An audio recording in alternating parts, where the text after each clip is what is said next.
La maison de Marie est petite, mais nichée sous les arbres à l'écart, en bordure d'une route peu fréquentée. Marie, mince et jolie, brune, des origines italiennes ou espagnoles. Soudain, Jim ne s'en souvient plus, il est trop gêné pour lui poser la question. Mais c'est le genre de femme que Doug a toujours réussi à avoir, plus belle que celle que dégotait Jim, sans vouloir comparer ni écraser une pierre sur le crâne de son frère pendant qu'il laboure son champ, mais quand même cela fait naître la jalousie dans l'esprit de Jim, semblable à la colère, pas si loin de la rage, pas si loin de ce sentiment général d'injustice, l'impression de s'être fait baiser toute la vie et l'envie d'émettre un commentaire à ce sujet, de faire un geste marquant et final bien sûr qui impliquerait le magnum. On en revient toujours au magnum. Il pourrait abattre Marie tout de suite, puis son frère, puis ses enfants. Il irait ensuite voir Lorraine, puis ses parents. Qu'est-ce qui l'en empêche? Quelque chose qui ne peut pas être nommé. On dirait même que ce n'est rien du tout. Et s'il essaie de le ressentir en lui, il n'y a rien. Rien qui le retienne. C'est juste qu'il ne l'a pas encore fait. Ce n'est pas arrivé. C'est la seule chose qu'on puisse dire pour expliquer que ce ne soit pas arrivé. « Salut, Jim, » dit Marie. Il est déjà dans l'allée, mais il ne se souvient pas d'être descendu du pick-up, ni si d'autres paroles ont été échangées. Je ne crois plus pouvoir dire « salut », répond Jim. Je l'ai trop dit dans ma vie, et qu'est-ce que ça veut dire au final ? Alors, entre juste, alors, espèce de nouille, dit-elle en le prenant par le bras. Jim a l'impression d'avoir 8 ans. Marie est une maîtresse d'école élémentaire. Elle a tout de suite identifié l'âge émotionnel de Jim. Alors, beaucoup de tapis et de coussins, de décorations au mur et sur les surfaces planes, aucun espace libre. Jim se sent claustrophobe. Des hiboux en macaroni, des chatons au crochet, des dessins d'enfants au pastel, de la couleur partout, une tempête de couleurs comme des voix frénétiques, et il n'y avait encore jamais éprouvé une chose pareille. Ça doit être le médicament qui le fait déjà déconner, qui va faire empirer la situation pendant 2 semaines. Comment peut-on penser que c'est la bonne solution? Brown a dit que cela pouvait accentuer ses symptômes et lui en ajouter de nouveaux. Et s'il arrête le traitement du jour au lendemain, ce serait plus dangereux encore. Pris au piège sur une route étroite, lancé à pleine vitesse vers une destination qu'il sait pertinemment être mauvaise. Marie l'a fait asseoir dans le canapé du salon. Et il ignore pourquoi, mais les enfants ne sont pas encore arrivés. Encore dehors, avec Doug. Ce serait si facile, dit Jim. Vraiment, il faut que tu le saches. Je représente un danger actuellement, pour moi-même et pour les autres. Je peux passer à l'acte n'importe quel moment. Marie émet un rire nerveux. Elle lui adresse un sourire comme s'il venait de plaisanter, puis elle se dirige vers la cuisine. Peut-elle vraiment se montrer aussi lâche? Combien d'avertissements faut-il donner aux gens? Pourquoi n'est-il pas en camisole de force? Tu m'as entendu? Demande-t-il, et il se rend compte qu'il a parlé trop fort. Oh, Jim, répond-elle de sa voix réservée aux enfants. Elle est donc totalement incapable d'interagir avec lui? Et les autres alors? Comment sa famille est-elle censée l'aider? Ses enfants sont trop jeunes. Lorraine pourrait peut-être l'aider, mais elle ne fait plus partie de sa famille. Doug essaie mais ne parvient pas à aller là où Jim a besoin d'aller. Et ses parents s'y refusent. Seule Jeannette accepte d'aller jusque-là, mais tout le monde essaie de l'éloigner d'elle. Qu'est-ce qui se passera quand ça arrivera? Demande Jim. Qu'est-ce que tu diras à ce moment-là? Est-ce que tu diras « Oh, Jim ?» La tête de Marie tremble un peu, peut-être, tandis qu'elle baisse les yeux vers le fromage et les crackers qu'elle prépare, mais sa concentration semble totale. Elle nie absolument le fait qu'il ait pu parler, qu'elle ait pu entendre, rien que le fromage et les crackers qu'elle dispose en minimes petites rangées. « Voilà !» dit-elle d'un ton enjoué, « tu dois avoir faim. » Et elle pose le plateau en bois sur la table basse. Elle parvient à trouver une place parmi toutes les saloperies bariolées sans qu'il comprenne comment, parmi les magazines et les objets tricotés, les objets qu'il ne peut pas avoir tellement il les déteste. Puis elle s'éloigne sans lui avoir accordé le moindre regard. Ses enfants et Doug, toujours mystérieusement absent, aussi reste-t-il assis seul, mange un biscuit, céréales complètes, une tranche de fromage, du gruyère, avec des trous, percé, avec un fusil. Est-ce qu'ils tirent sur les vaches pendant la traite pour percer des trous dans le lait, ou est-ce qu'ils attendent d'avoir les meules de fromage? Ils les imaginent faire rouler le fromage hors d'une grange, des meules grandes comme des roues, les appuyer contre des bottes de foin, puis une rangée d'hommes et de garçons armés de fusils, attendant l'ordre de faire feu, à la manière dont ils tiraient sur les pigeons dans la grange de Dave Kavsbeck, qui chassait les oiseaux de l'intérieur, et les autres qui attendaient à ciel ouvert, 4 balles chacun et munitions prêtes dans la grange.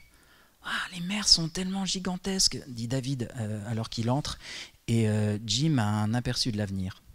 Son frère, devenu un père de remplacement pour David et Cheryl, il les emmène chasser et pêcher. Il ne dit rien sur la vie, ni sur la manière dont elle doit être vécue, comme le font tous les pères. De quoi vous parlez ? Demande Jim, un rare instant de sociabilité, éprouvant une envie soudaine de vivre un peu plus longtemps. De la Lune, répond David. On va pouvoir sortir le télescope ce soir. Tu devrais voir ça, c'est trop cool. Il parle des mers de la Lune, dit Doug. Je connaissais quelques noms avant, comme la mer de la Tranquillité ou un truc comme ça, mais j'ai oublié. Ils ont envoyé un flétan là-haut une fois, dit Jim. La NASA voulait voir comment il s'adapterait. Un gros poisson, presque 150 kilos, dans un aquarium spécial en plexiglas. Ils l'ont posé sur le sol, ils l'ont laissé s'agiter, là, histoire de voir à quelle altitude il s'envolerait. Jim, dit Doug. Mais David et Cheryl écoutent tous les deux comme si Jim leur apportait des nouvelles du Messie.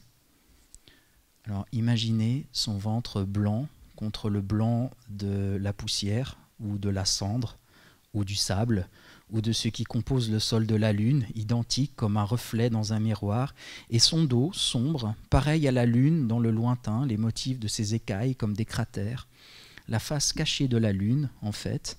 Le flétan a attendu ce rendez-vous, il a attendu plusieurs millions d'années, et voilà qu'enfin on le ramène chez lui, le destin.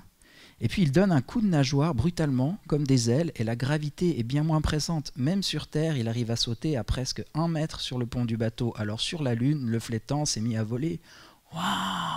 fait David. Ouais, exactement. Les astronautes étaient censés mesurer la hauteur de son saut, mais leur toise ne dépassait pas 6 mètres et ils l'ont vu s'élever 2-3 fois plus haut en s'envoler dans les airs, gigotant comme une immense méduse céleste, blanc comme du lait, son ventre tellement lisse et improbable, fait de rêves. Oh, il a volé combien de temps ? Ils savent pas. Aucune idée. Aucun d'eux n'a pensé à regarder sa montre. Ils n'avaient plus la notion du temps ni de ce qu'il était censé signifier. Ce vol a duré plusieurs minutes ou plusieurs heures, ils ne peuvent pas dire, et ne se souviennent pas non plus quand il a décollé les premiers centimètres de son ascension. Pour une raison étrange, ces éléments ont disparu de leur mémoire, ils se rappellent juste l'avoir regardé disparaître dans le ciel au-dessus d'eux. « Waouh !» fait David. « Espèce de nouille, » dit Marie, « on ne peut pas envoyer un flétan sur la Lune. » Mais ils l'ont fait, rétorque Jim. « Mais il n'aurait pas pu survivre là-haut. » Ce n'était pas prévu qu'il survive. Il était juste voué à faire un seul vol magnifique, rien d'autre. C'est tout ce à quoi on est destiné, nous autres. Aucun de nous ne survit. On ne peut être au mieux que des expériences. Des milliards d'entre nous ne servent à rien, mais peut-être qu'un seul parmi nous aura une utilité. Pensez juste à tous les autres flétans qui passent leur vie au fond de l'océan et qui meurent là, dans un lieu bien plus effrayant que la Lune, à des centaines de mètres de profondeur, sous une pression colossale. Une pression comme si une montagne entière pesait sur vous, sans lumière, un froid si intense, mais un seul flétan est tiré de ce monde-là, placé avec soin dans un aquarium sur un bateau, rapporté à Ketchikan ou à Prince Rupert, conduit jusqu'en Floride, un trajet de plusieurs milliers de kilomètres, ou peut-être qu'ils l'ont mis dans un aquarium, dans un avion, je ne sais pas. Ils l'ont sûrement envoyé en avion cargo. Et puis ils l'apportent sur la piste de lancement, ils le soulèvent à l'aide d'une grue. L'aquarium maintenu par des sangles qui longent le flanc de la fusée. On le hisse vers la capsule. Non, imaginez un peu ça, un plexiglas transparent rempli d'eau d'Alaska et cet extraterrestre de 150 kilos qui patiente au fond. Les deux yeux du même côté de la tête, une apparence bien plus étrange que tout ce qu'on trouvera jamais dans l'espace. Il abaisse l'aquarium sur une sorte de passerelle qui pénètre dans la capsule, ils le font rouler à l'intérieur et ils l'attachent là. Et quand les réacteurs de la fusée s'enclenchent, le flétan est le seul à le seul être à pouvoir supporter une telle pression, une telle force G. Ce n'est rien comparé à la pression qu'il a connue dans les profondeurs. Il est déjà plat, il ne peut pas être aplati davantage. Et en fait, il est fait pour ce voyage. Les froids glaciaux de l'espace ne le dérangent pas et il n'a pas besoin d'air pour respirer. Il n'a besoin que de cette eau de mer puisée en Alaska. Pas de chauffage, aucun soin particulier, juste une pompe de filtration afin d'oxygéner l'eau et quelques miettes de nourriture. Le meilleur astronaute qu'on ait jamais trouvé est patient. Pas besoin de test psychologique, zéro préoccupation ou inquiétude de le voir devenir fou ou apathique ou suicidaire, aucune crainte que sa famille lui manque trop, pas besoin de communiquer avec ses proches sur Terre. Les autres flétants n'ont même pas remarqué son départ. Pas de parade dans les profondeurs, aucun concept débile de sacrifice héroïque. Jim, dit Doug, franchement, assieds-toi, ton côté frénétique revient, tu fais peur à tout le monde. Concentre-toi sur l'histoire. Imagine le flétan qui vole à 384 400 km de nous. L'espace est si simple pour lui.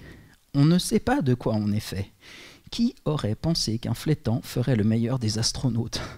On ne songe pas immédiatement qu'il est parfaitement adapté au froid et à la pression et à l'obscurité et au temps infini, sans rien d'autre à faire que de manger au fond de l'océan. Il faut comprendre la beauté de découvrir ce à quoi était destiné le flétan. Quand ils allunissent, enfin, les humains sont devenus presque dingues. Ils sont à l'agonie, totalement déboussolés par l'absence de gravité, de contacts humains normaux, de soleil, d'air frais, à force d'avoir mangé cette bouillie qui tient une nourriture dans l'espace, d'avoir bu trop de boissons orange. Mais le flétan est prêt. Mieux encore, il ne s'inquiète pas d'être prêt ou non. Il n'a aucune pensée, ce qui est le meilleur état d'esprit. Aucune peur, tandis qu'un bras mécanique déplace son aquarium sur la Lune et l'y renverse. Il gigote au sol. C'est la première fois que l'eau touche la surface de la Lune. Ce bout de roche doit ressentir quelque chose, découvrir le concept immémoriel de la soif ou quelque chose d'approchant, le désir de tout ce qui est inconnu. Exactement comme quand le désir sexuel nous frappe pour la première fois, si curieux et étranger et impossible, qui ne ressemble en rien à ce que l'on a pu connaître jusque-là, et même l'air le ressent, cette évaporation, un vortex de néant qui devient air au contact de l'eau, la sensation elle-même qui prend forme, et pour le flétan, l'endroit est chaud. Facile, si lumineux, une absence de poids qu'il n'aurait jamais pu concevoir, la plus exquise des libertés. Il s'agite, non pas qu'il soit mu par la peur ou par un instinct familier, mais parce qu'il éprouve de la joie pure, cette fois autant que puisse en éprouver un poisson. L'oxygène ne lui manque pas encore, il vient juste d'entrer en immersion, en pleine santé, puissant et totalement libre. Il bat des nageoires. Il découvre le vol, un vrai vol, pour la toute première fois. Il n'est pas retenu par l'épaisseur de l'eau, aucune résistance, quelque chose qu'aucun humain n'a jamais éprouvé, ni aucun oiseau. Voler ainsi dans un lieu sans air et sans la moindre combinaison spatiale. Nulle barrière. Le vol le plus pur qu'on ait jamais connu. Pur aussi parce que ses deux yeux sont du même côté de sa tête, au sommet. N'importe quel autre poisson verrait les astronautes en contrebas, le module lunaire, la surface de la Lune, mais pas le flétan. Il ne voit que le vide au-dessus, sans la moindre distraction. Et peut-être voit-il la Terre, une boule bleue et blanche si lointaine, et il sait que l'océan est là-bas, les eaux d'Alaska. Il tend son corps vers chez lui, il s'agite encore, prend appui contre le néant afin de se propulser et d'accélérer. À quoi pense un flétan dans ce court moment de vol ? Tant qu'on ne saura pas ça, pourra-t-on savoir quoi que ce soit ?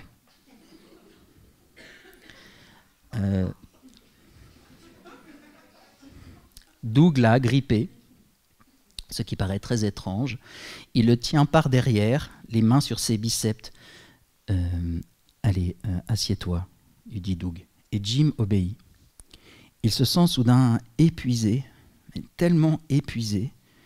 Il s'allonge dans le canapé et ferme les yeux, se recroqueville sur le flanc. « Qu'est-ce qui ne va pas, papa ?» demande David. Mais il semble si loin que Jim n'arrive pas à répondre. Il a besoin de se reposer. Cheryl lâche son mignon petit rire nerveux et il aimerait pouvoir la rassurer, être un père, être normal, être celui qu'il est censé être, mais c'est tout bonnement impossible. Comment réussissait-il à le faire avant ? Voilà. podcast.